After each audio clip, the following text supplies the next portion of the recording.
Hoje a nossa pauta é em alusão ao Setembro Amarelo, em que temas como transtornos mentais, depressão e ansiedade recebem atenção especial. É muito importante a gente conversar sobre isso e justamente por isso, hoje a gente vai falar sobre saúde mental no trabalho. Eu sou Roberta Ertel, responsável pelo setor de pós-graduação aqui do CEISC e esse é o nosso quadro Fale com o Especialista.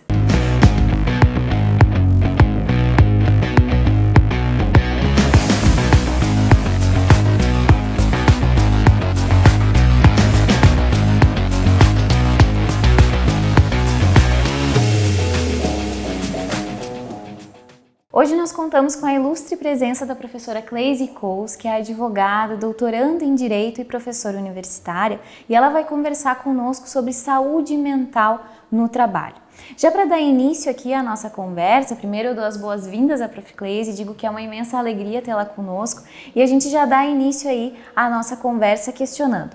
Prof., quando um empregado chega até o teu escritório de advocacia, enfim, com alguma demanda que tu perceba que existe ali uma situação que configura um transtorno mental, um empregado que esteja com depressão, com ansiedade, qual é a posição correta do advogado para que dê uma orientação e encaminhamento correto?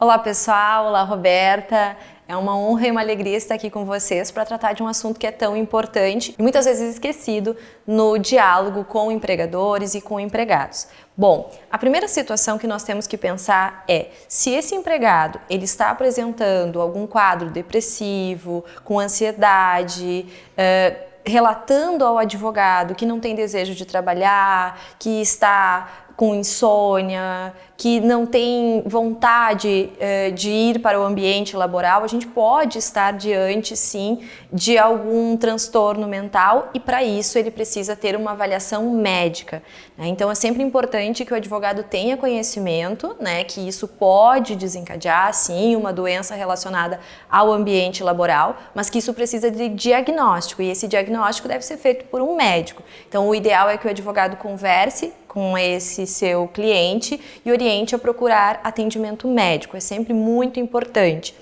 E depois que feita essa avaliação médica, se ficar relacionado e comprovado a existência desse transtorno e que isso é desencadeado do ambiente laboral, aí a gente pode pensar no afastamento desse empregado do ambiente laboral para tratamento médico, quando assim recomendar o seu médico, e também podemos pensar na questão de estabilidade e até mesmo da caracterização dessa doença ocupacional, né, equiparada a acidente do trabalho para fins de indenização.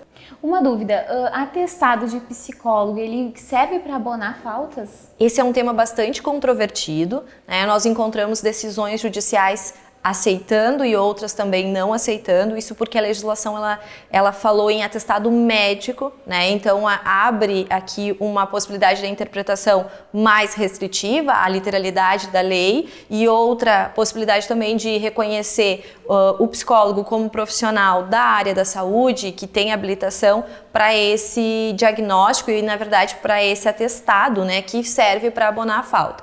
O que a gente sempre recomenda é que aquele empregado que precisa se ausentar do trabalho, ele sempre busque trazer documentos para o empregador, né? Porque vai muito também da questão do bom senso, do empregador perceber que há uma necessidade efetiva de afastamento do trabalho e para que ele faça esse abono da falta. Então é sempre importante ter documentos, laudos médicos, né? Os atestados, eventuais exames, até para que se isso precisar ser discutido, seja diretamente com o empregador ou futuramente numa ação judicial, para que se tenha esses elementos necessários. Outra dúvida também bem importante, o portador de algum transtorno mental, ele possui estabilidade no seu emprego? Ele pode ter, e aqui a gente tem que sempre pensar o seguinte, o transtorno ele pode vir de diferentes causas e é o médico que vai avaliar, né, e diagnosticar. Se for diagnosticado e se for percebido então que há uma relação daquele transtorno com o ambiente laboral, e aqui a gente tem que sempre lembrar que o ambiente laboral muitas vezes ele ou desencadeia ou ele incentiva, agrava algum problema como depressão, ansiedade, bipolaridade, como principalmente quando a gente vai falar de cobranças excessivas para atingir metas, competitividade entre os funcionários. Às vezes o próprio ambiente físico da empresa ele é opressor, né? A pessoa fica passando calor, passando frio, fica num ambiente que ela não se sente bem, desconfortável, aquilo vai sendo constantemente incrementado de tal forma que a pessoa ela se sente oprimida ali. Se for diagnosticado que esta pessoa precisa se afastar do trabalho e que tem relação com o trabalho, ao final do auxílio-doença, ela pode sim ter estabilidade por um período de 12 meses, porque essa doença ocupacional ela se equipara ao acidente de trabalho, então tem previsão legal e entendimento jurisprudencial no sentido de que vai haver então essa garantia de emprego por 12 meses.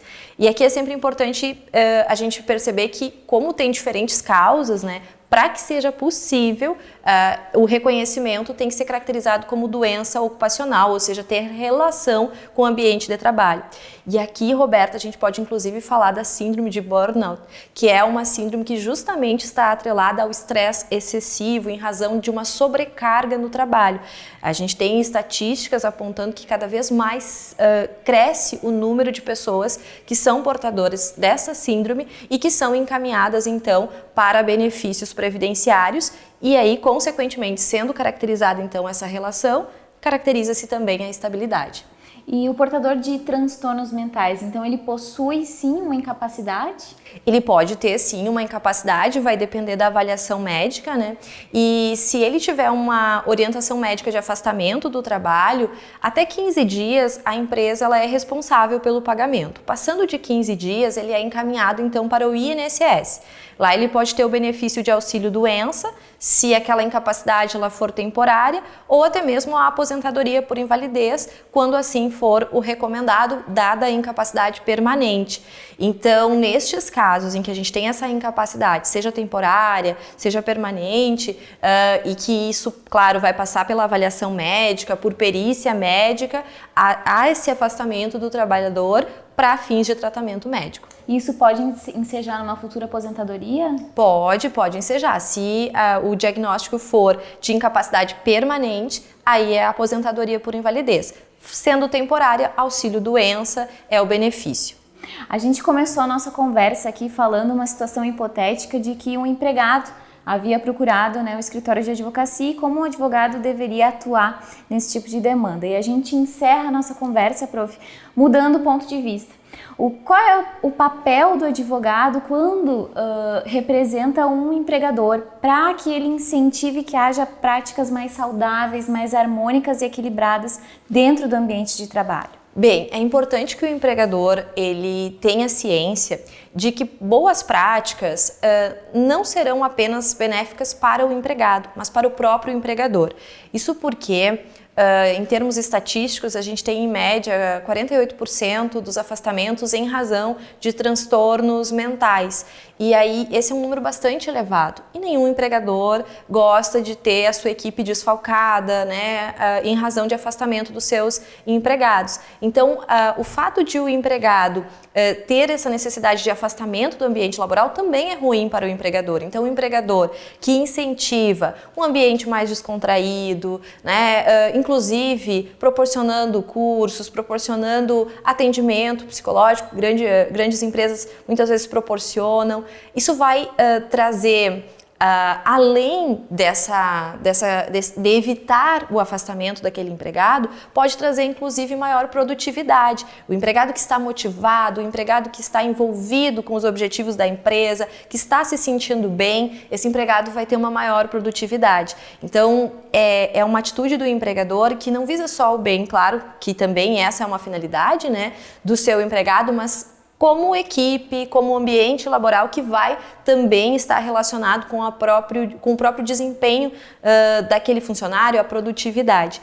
E é importante mencionar aqui que essas causas que trazem esses transtornos que a gente vinha comentando, muitas vezes são justamente por aquela atitude do empregador ou dos chefes, né, de fazerem cobranças excessivas, muitas metas, uma sobrecarga tão grande de trabalho que justamente o que o empregador estava buscando sai justamente pelo sentido contrário, que aquele empregado, dada aquela exaustão, dada aquele esgotamento que ele fica, ele não vai ter a mesma produtividade, aqueles objetivos que eram buscados pelo empregador acabam não sendo atingidos. Então, cabe ao advogado também da empresa, advogado patronal, orientar o empregador para que tome as medidas necessárias dentro do ambiente laboral, buscando um ambiente que, claro, a gente sabe que toda empresa precisa das suas metas, precisa, né, que os seus empregados produzam, mas que isso seja feito de tal forma a não desencadear esses transtornos,